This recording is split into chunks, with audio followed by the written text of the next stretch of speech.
Hello again, everyone. It's just another day in the life of a military wife, and I am kind of excited because it's the 20th episode. Well, 21st episode if you include the bonus, but 20th episode, yay!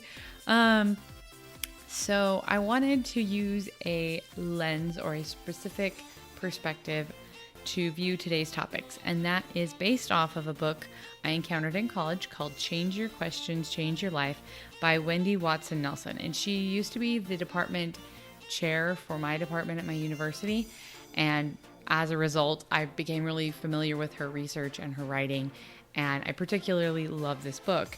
And one of the premises of this book is basically, what can I learn from this? When you run into issues or problems or different things, finding a helpful perspective and not just kind of a woe is me one, so that you can get past it and grow.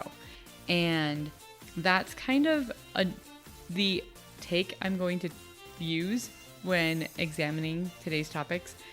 It might be a little bit of a stretch, but I'm excited for it. With that said, I am your host, Sam Wolf, and this is Life of a Military Wife.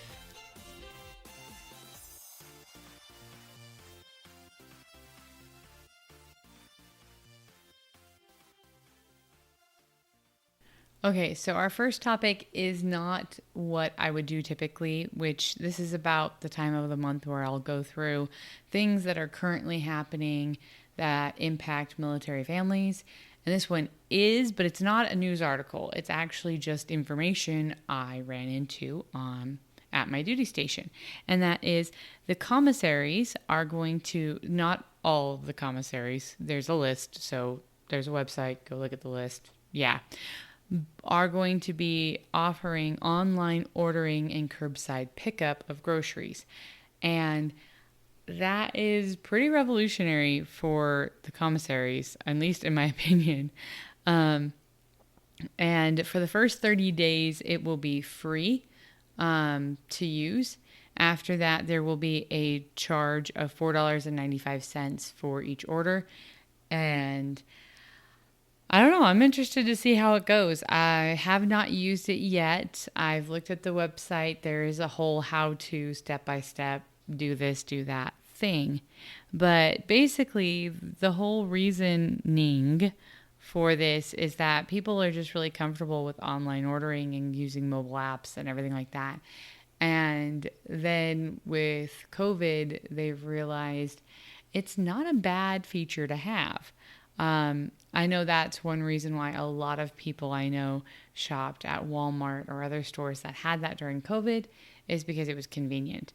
And I have to be honest, I was a online ordering curbside pickup for groceries skeptic, as in my husband kept saying, hey, why don't you do this? It would make your life easier. And I'd say, no, I'd rather buy my own stuff and pick it out myself. I don't trust people to pick out my groceries. And we kind of had this back and forth with it for a while. And then COVID hit, and I didn't want to take my kids out to the grocery store because getting them into masks and they touch everything, children do. And then my husband got sent away for quite a while with the military. And so it was, yay, I have really no time to go shopping. And I wasn't even supposed to go out into crowds for a while because of some health things that I was going through. So I finally had to suck it up and put on my big girl pants and try the online ordering and curbside pickup for groceries. And it turned out to be super, super convenient. Well, there's some hiccups with different programs, and so it'll be interesting to see because, bugs have to be worked out in every new system like this. But it'll be interesting to see what happens with the commissaries on this. I do know that it's going to be it's going to be only at some locations. They're going to be adding locations. One of the things I saw is, I assume it's going to be at my base, my duty station, because they had it advertised. But I know that the Marine base in Albany is getting it. Anyway, there'll be a list. So yeah, we should figure out how that's going to happen. But I think that sometimes we have to get out of our comfort zones and use the resources we have. And in this case, for military families specifically, when the spouse is gone and you've got young children and a lot of other things you're trying to juggle, outsourcing grocery shopping could be a huge benefit. And when I looked at it that way, as that I was outsourcing, I was maximizing and optimizing my family time, my quality family time. It changed my perspective on it. There's still things I want to purchase myself. I really like purchasing my own produce. I don't like other people picking out my produce if I can avoid it. But it has been a blessing. So look for that. Go check it out. I will have the link to the commissary website, but it's commissary.com. Seriously, it's not hard to find. And it'll have more information on whether or not your location will be rolling out that service. And that said, moving on to our next topic. This specific topic has really hit home in the last little bit. We have not PCS'd, but we have family and friends who have PCS'd in the last few months. And as most people who have been paying attention to the housing market will realize, prices on homes have gone up drastically, and there really is kind of a housing, well, no, not kind of, there is a serious housing shortage.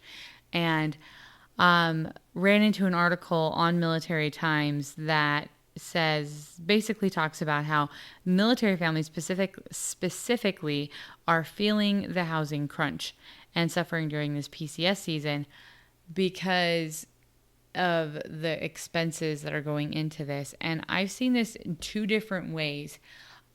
Certain family members of ours PCS'd recently, and they couldn't get on, like, finding rentals was hard. They didn't really want to get on post. And so they were forced to buy a home almost $60,000 over the asking price in a market where that's typically not necessary.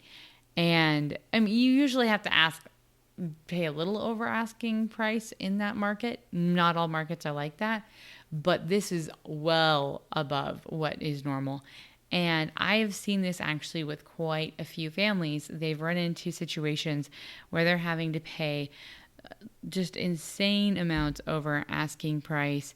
There's very limited stuff on the market, so they can't even always find things that meet their family's needs, that are in good, safe neighborhoods, that are close to base.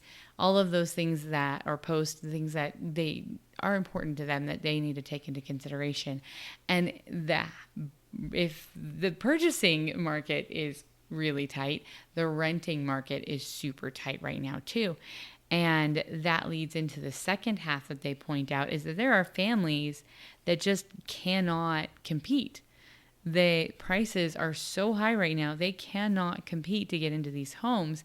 And that's forcing more and more people to live on installations. And so installation housing, right now, the waiting lists are super long.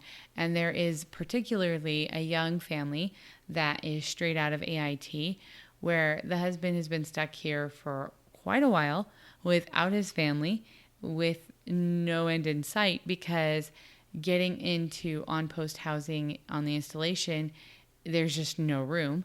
And affording a deposit off-post is above what he has to spend right now, what they have to spend.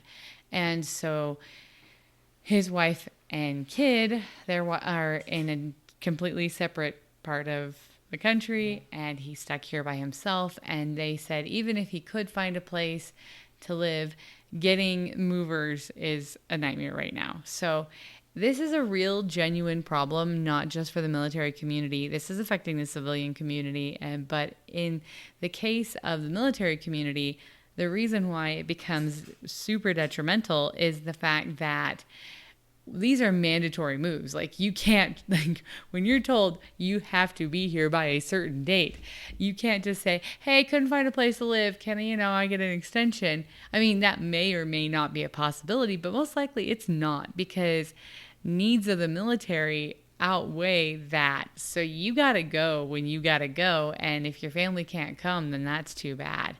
And there are families who are stuck in long-term rentals, or like not rentals, but like Airbnbs or hotels or trailers or parks and stuff like that, trying to find adequate housing. And anyway, it's a serious issue. And the one thing we have tried to do in helping the people we know who are going through this is finding out your resources, finding out what can, how to work through.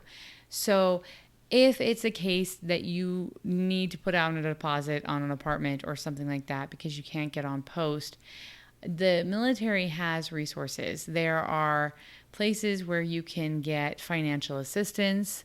I know that the Army has loans that they can do, or grants or different things like that, which can get you some assistance so that you can pay for those, and then you have to pay them back. But at the same time, there's ways to work around that.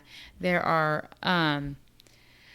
companies, organizations that will donate food or household goods to incoming military families to help with that initial crunch, the financial crunch, because you have to pay for a lot when you move up front. And a lot of new families to the military don't realize how much money you need on hand. So if you're in that position right now and things are tight because you've had to pay more to purchase a home, or you had to pay more for a deposit than you were expecting, there are organizations that will help with food and household goods and things like that out there. I know that our chaplain has a food pantry for that sort of situation. There are churches out there that have them. There are community resources. I would get a hold of your chaplain. They tend to know what's out there and what's available. And if they don't, they can point you in a good direction. So, and the great thing about going straight up to your chaplain is it doesn't matter what your rank is. The chaplains are outside of the normal chain of command. And so they just tend to be a good resource for things that are, and they tend to be really approachable, or at least the chaplains I've known. So that is kind of the perspective I want to say is, yes, it's hard. Yes, it's crazy. Yes, it's difficult, but there are solutions out there. There are people who want to help, and there are resources. So I will link a few of the ones I know of. But if you know someone out there who's struggling, help guide them to those resources. There's those of us who've been in the military longer who know where to find those. Take some of these new soldiers under your wing and show them how to get the help they need, because it's kind of a rough time for new soldiers specifically who don't know the ropes. That said, I'm going to go into our last story of the day. And again, this episode might be a little on the shorter side, but I kind of just want to hit on things that I really feel, I feel strongly about right now. And that is, things I like too. Just to be completely genuine and honest, things I like. I am an Olympic nerd. So yes, this next topic has to do with the Olympics. And I have been watching the Olympics since as early as I can remember. I'd watch it with my aunt and my mom and just family. I think I've seen almost every opening and closing ceremony in my entire life. Almost. There is one or two I've missed. But I just love the Olympics. I always have. And part of the reason why I've always loved the Olympics is because it is one of the only places on the international stage where that magnitude of countries get together for friendly competition to have fun, or at least I've always thought of it that way. And that is one of the particular reasons why I really love one of the stories that has come out about one of our current Olympians. And I don't know how many people know about this, but the military actually has active duty military who are Olympians. That's the exceptional. Okay, so the Army has it for sure, and I'm not sure if other branches of the military do this too, but the Army has a world-class athlete program. And so it's people who are active duty military who are also Olympic athletes and professional athletes. And I knew that this existed peripherally, and due to the fact that we're military and that I'm obsessed with the Olympics, I had always thought it was interesting, but I'd never really had time to pursue learning more about it until one particular Olympian, an article about him caught my eye, and that is specialist Bernard Keeter. And he is from Kenya, a small village in Kenya originally. And he was scouted out by a Texas Tech coach to do track and field. And so he ended up being able to come to the United States from Kenya and do college. And he talked about how it was not a really easy transition.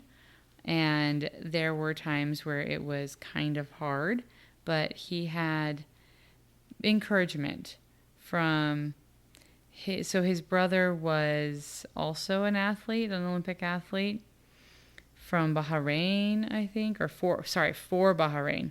And he was really encouraging him to get out there and do something. And so he did, but he realized when he got there, things are different, housing is different, life is different, but he's like, you know what, I'm just going to do this. I'm going to figure it all out, and I'm going to go to classes. I don't have anybody to really turn to. He didn't have his relatives. He didn't have anyone else. So he's just like, I'm going to go to work. I'm going to do this. And he ended up doing it. And if he had issues or he struggled, he ended up being able to confide and have a mentor in his coach. And anyway, so he ended up joining the Army in 2016, and because he found out they needed soldiers who were fluent in English and Swahili, which is his native language.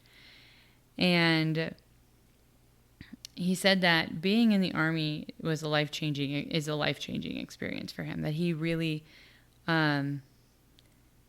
understood how, because of the chain of command, he related to how his teammates and his teammates when he was doing track and field, how you had to work on a team, you had to rely on your chain of command in a athletic situation, which is your coaches.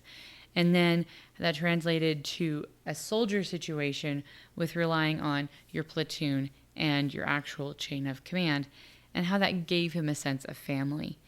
And he qualified for the Olympics on June 25th, and he is going to be doing the men's 3,000 meter steeplechase.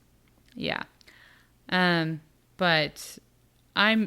he lives in Colorado, and because of that, he's been able to do some high altitude training and everything. But I'm just really excited. I'm really excited for him, and I'm really excited for his representing the U.S. military, but also the overcoming this. He's an immigrant to our country. This is, for him, he, at least the way he kind of explains it, is this was a growing opportunity. This was the chance to live his dreams. This was a chance to do more. And I've known a lot of people in the military who are originally from other countries, and the fact that they are willing to serve this country and represent this country in the military is amazing to me. And I really respect them for it. And then on top of him serving our country, and he's, as an immigrant, I just think that's really admirable, and really cool that he also gets to represent his adoptive country now in the Olympics, and he's getting to go to the Olympics. I don't know. I personally am geeking out, and I would love to go to the Olympics, but I'm not that athletic. I mean, I like sports and stuff, but I'm not skilled. So anyway, I want to share the direct quote, though, from him. And he said, "My goal at the Olympics is don't let them down. I'm doing this for the United States. I'm doing this for the Army. I'm doing this for myself, and I'm doing this for my family." And to me, I think that's awesome that he's also doing this for his family, because he still has quite a bit of family from what I gather in Kenya. And just, I don't know. Anyway, I love that. So it's the whole perspective. Life isn't easy. Starting over isn't easy. We've all had to do that to some extent, and not quite to what he's had to. But to see him succeed, to see him get to do his dreams, fulfill his dreams, it just makes me happy. I love seeing people reach for the stars and make it. It's just, to me, that's what another thing about what the Olympics is all about. I remember watching Miracle on Ice. My mom loved that movie because she remembered watching it live and watching these just, typical American hockey players that were not professionals go up against the best team in the world and win. I remember watching Carrie Strug. I think I totally butchered that. But the gymnast, when she stuck that landing and broke her ankle and won the gold for the U.S. gymnastics team, women's gymnastics team, but ended up not being able to do the all-around herself. Just this dedication, just the hard work, the tenacity. I've always loved watching those underdog moments, that to me, that's what the Olympics is all about. It's about the going for it, giving your all and putting it all on the line and working and dedication. And so I hope that this coming Olympics will be all that I've been hoping for, because in all honesty, when it got postponed, I was very sad. So I have been waiting a whole extra year, and I'm super excited, and hopefully I'll get to watch. Life is crazy right now, so probably won't get to watch as much as I like, but I'm definitely going to be keeping an eye on Specialist Keeter. And not that I think he'll ever hear this, but good luck, and we're rooting for you. That said, I'm going to wrap up this episode. It was a little all over the place, but I hope you got some good information. And as always, I will put links in the description that have more information about all the stuff we discussed. And yeah, hopefully you'll get a chance to watch the Olympics. Hopefully you're not struggling with the PCS move, and I really hope that the commissaries thing works. But when all's said and done, there really is only this is my philosophy in life. There really is only two ways to handle a situation.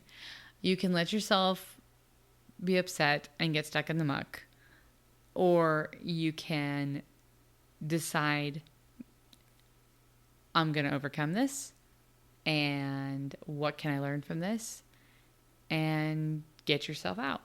whether that's with resources or help, like we talked about last week, or just by, hard work and determination yourself, it is possible. And we can't always do it ourselves. Even this specialist Keeter said that he needed his coaches, and sometimes we need a mentor, and that's fine. Sometimes we can be the mentor, and that's great. But perspective really does impact our ability to be successful. And I guess I'm just going to wrap it up with that. I am your host, Sam Wolf, and this is Life of a Military Wife.